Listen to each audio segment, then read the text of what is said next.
the entrance of the castle, Andalusia. No, it's not Andalusia.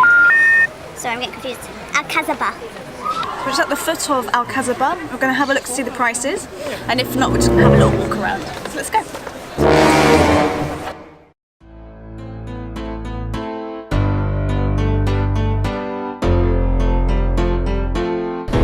So we're just coming up to the Amphitheatre. Oh, it's actually really nice. Nicely preserved, considering.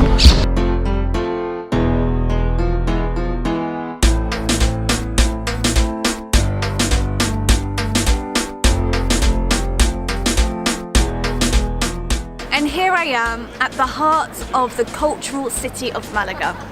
It's the oldest monument in Malaga, and that is the Roman Amphitheatre, 1st century AD. Now this is just beautiful. It's obviously a lot of reconstructed stones, like what I'm standing on right now. The stones that are corroded are the ones that you really want to look at to understand just exactly how our ancestors enjoyed the theatre. So the interesting thing about this site is that it became derelict, like most things, over time. And only until I think it was around the 750 ADs when the Moors came into power and took over this area that it had its use. And here we are at the foot of Alcabaza fortress. We see a beautiful example of Moorish construction.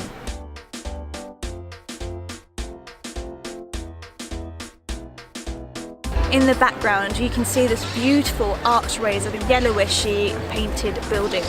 I think it's time we had a look at Palacio Espana.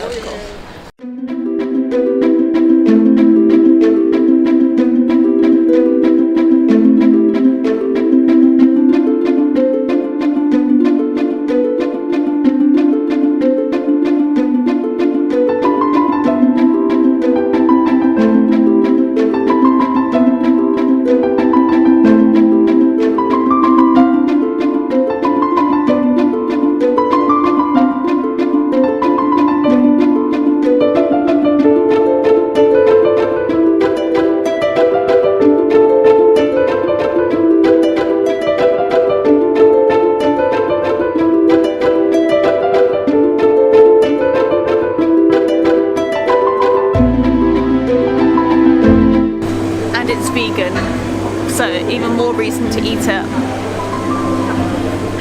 and gluten free.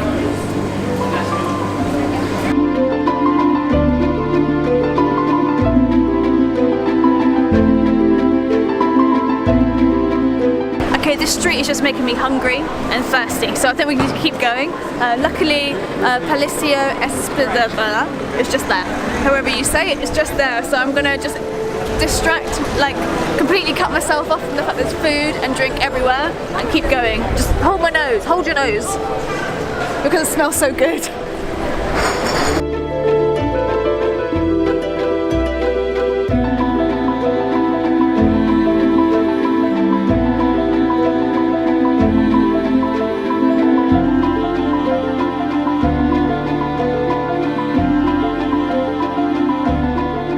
This beautiful 3-storey building.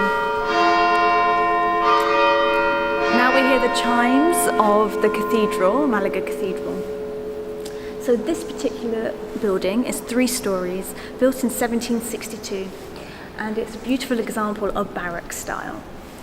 I'm excited to have a look at the exhibitions. It's mainly of religious reliefs and paintings and anything kind of to do with the Catholicism. So let's have a look.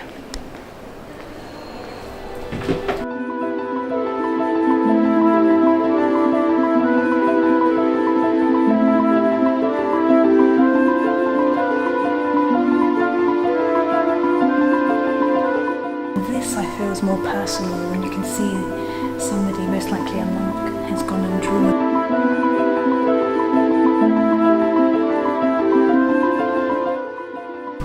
So this is the bit I wanted to see the most.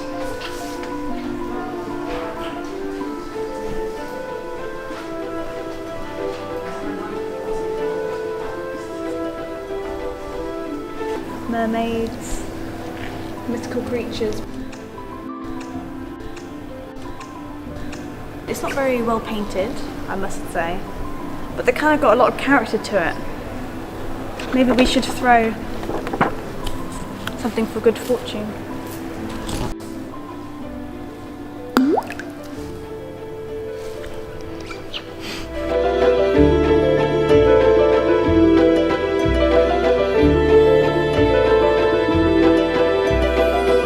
The garden is especially distinguished by the tiles you see behind me.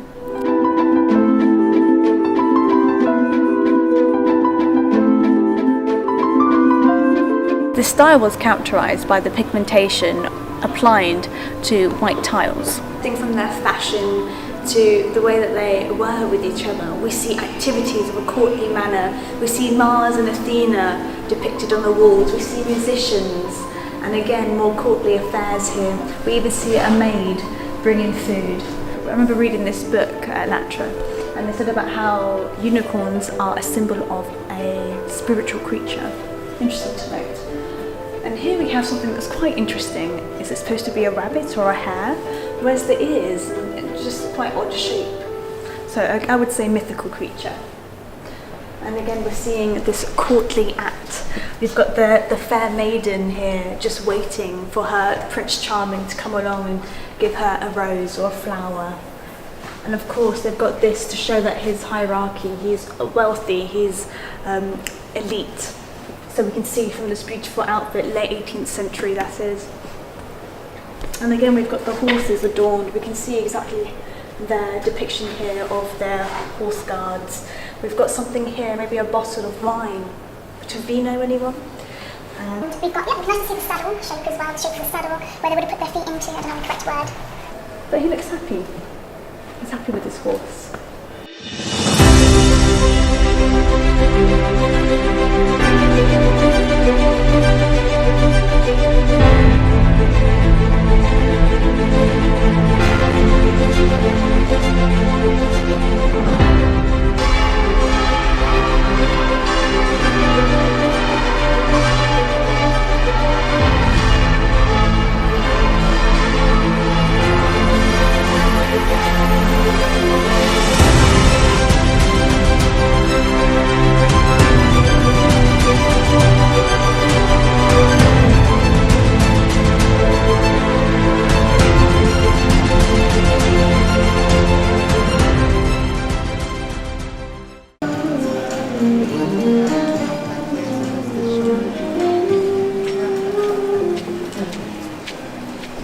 So beautiful. I can't wait to see inside.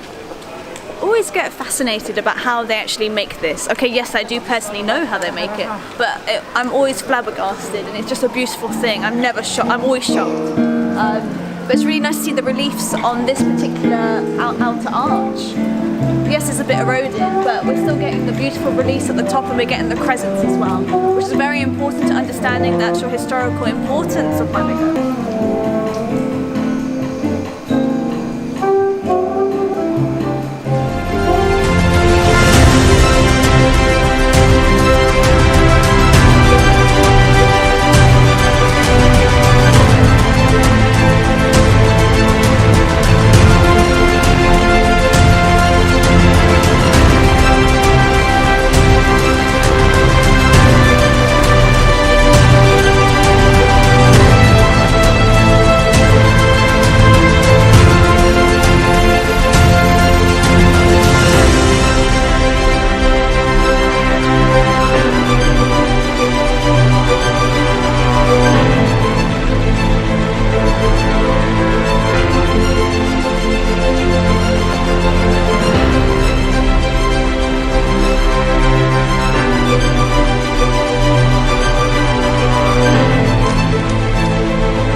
Okay, so we're now inside the grounds of Malaga Cathedral, which was built between 1528 to 1782, which is also near a mosque, a former mosque.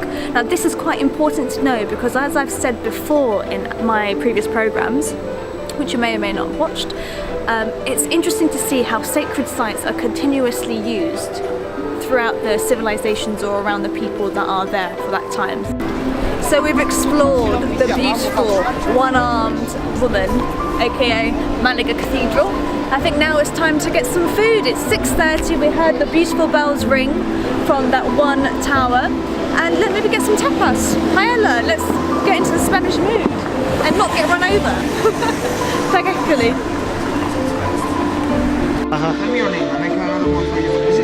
Natasha. And 80, yeah. I do this to promote the shop, okay? Yes, thank you. Natasha. It's cool.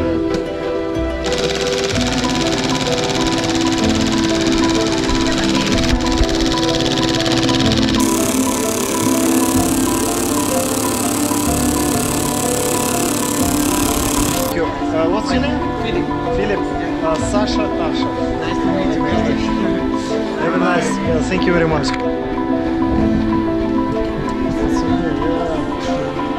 Yeah, why I don't say Sasha? You know why? You can have this now on his t-shirt. Maybe we can get your t-shirt with my name in it. Thank you. Tasha is always behind me.